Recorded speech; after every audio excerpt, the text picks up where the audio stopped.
So in March of 2012, we were working on a next generation console game. It was really exciting, but it was a lot of work, and unfortunately, the game got canceled. With these larger budgets, when you crash hard. And for a company the size of Obsidian to have, like a project canceled like that, it had a big impact on us financially.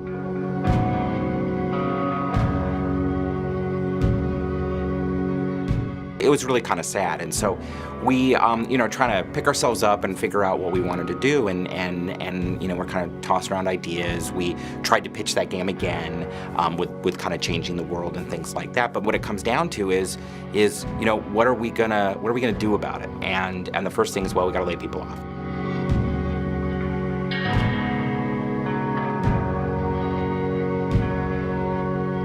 We're watching dozens of people clearing out their desks and leaving. A lot of people who had worked here for years and years.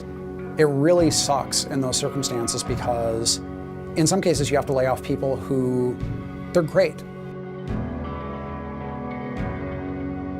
Firing or letting people go is just horrible. I mean, you talk to anybody who runs a business, it's just bad. And for me and the other guys that run Obsidian, it's doubly bad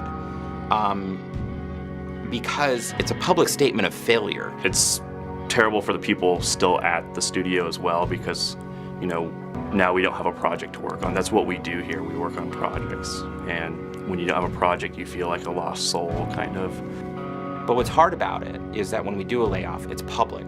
People know, all the publishers know, and we lose 2 points. We lose 5 points. We obviously, because it was obviously our fault, because that's the thing, right? It's like, well, we're the company that had to go through the pain, so we are the ones who must have failed. And as the months went by after that cancellation, and we still didn't get a project, it got worse and worse and worse. And we kind of had a date in mind where we're like, if we pass this date, then we're basically screwed, because we were basically going to run out of money.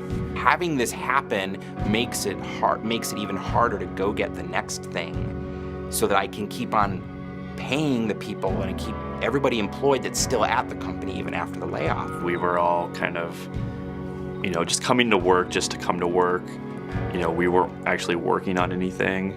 I think for weeks after that, people were just really in a funk, and like I said, we were trying to get back into the rhythm of pitching to publishers and going and talking to publishers, but we had just been burned really badly, and it really made it difficult to go out and have high hopes for what we were going to do.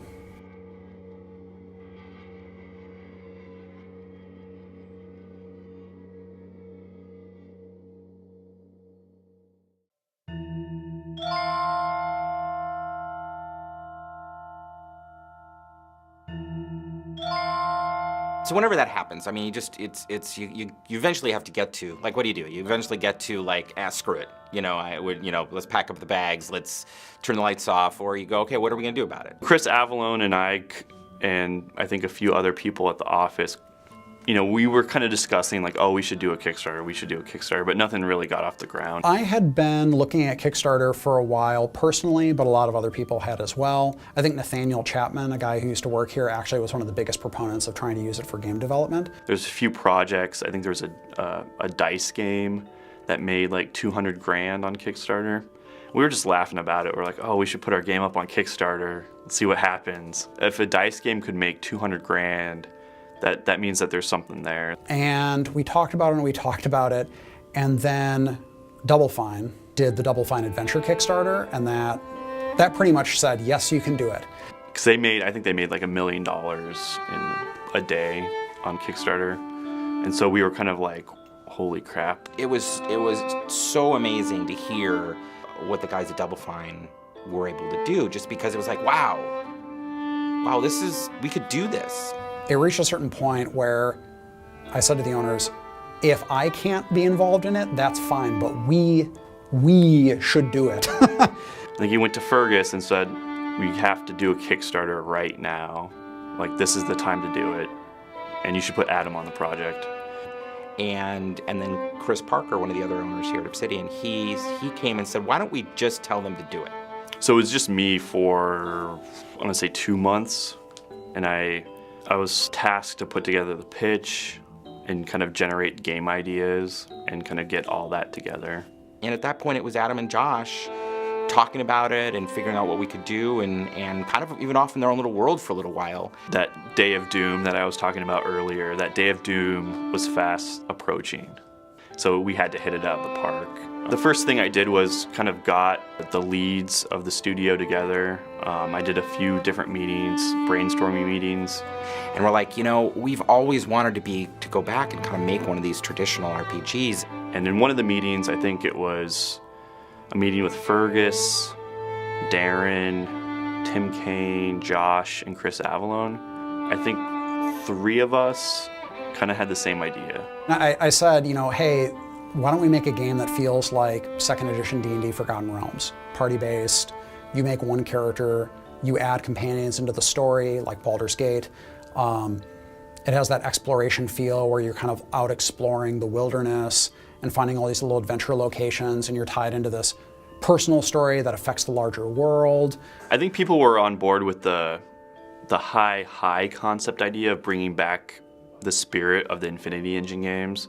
That's another thing with Kickstarter, is nostalgia is a big thing with Kickstarter. A lot of our fans were looking for this type of game. This type of game wasn't made for 10 plus years. And so it was sort of like a double thing. Like, it got us to go make something something more traditional, something we love, but also now something we get to own. So after that PowerPoint presentation, you know, the owners approved the concept of the game. So that was like a 3-week process of coming up with the pitch, the script for the pitch, editing it, and filming it,